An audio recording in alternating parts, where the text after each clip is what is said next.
তোরা কি জানিস এই নদী খিরা কাটিল?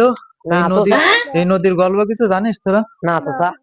তাহলে আজকে রে এতদিন তো তোরা ঠাকুমার ঝুলি শুনিছিস, আজকে তোকে শুনবো আজকে কেন কাকুর ঝুলি। ঠিক আছে চাচা। তাহলে তোরা এনি বয়, তোকে আজকে শুনবো এই নদীর কাহিনী, বুঝতে পারিস? এই জায়গা সারি সারি বয়। এই নদী, আজকে এই নদীর মালিক আমি হতাম, কিন্তু দুর্ভাগ্যবশত হতে পারিনি। কে চাচা? ওরে সে কথা আর কইস নে। আমার দাদা এই নদীর মালিক ছিল একসময়, আমার দাদারা কাটিল এই নদী, আমার দাদা আর আমার বাপে কাটিল।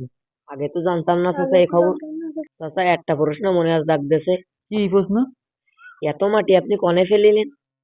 ওরে কইস নে, এত মাটি ওই আমার দাদা কাটিল, আর আমার বাপ নিয়ে, আর আমার ওই একটা ছোট একটা কাকা ছিল, আর আমি ছোট ছিলাম মেলা, পাহাড়ের পরে ফেলিল, ফেলালি তাই ওই বড় পাহাড় হয়ে গেছে। এত মাটি বুঝিস নে, কনে ফেলবে আর? চাচা কত আপনার বাপ মানে দানব ছিল। বিশাল দানব ছিল সে, ওই আগের কালের লোক। আর আজকে রে আমার এই মাছ মেরে খাতি আসছে এই পাটা জাল ফেলে এই নদীতে। কি দুর্ভাগ্য চাচা আপনার, সে আর বলে বুঝতে পারবো।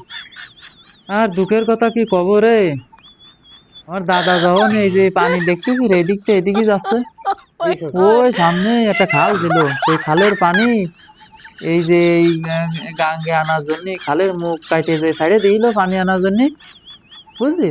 জি ওই চাচা। পানি স্রোতে আমার দাদা একদম মনে কর যে ওই পানির সাথে মনে কর যে নদীর সাথে চলে গেল, কারণ ওই সময় মরে গেল। আমি তো আপনার এই দাদা এই নদীর মধ্যে স্মৃতি হয়ে রয়েছে।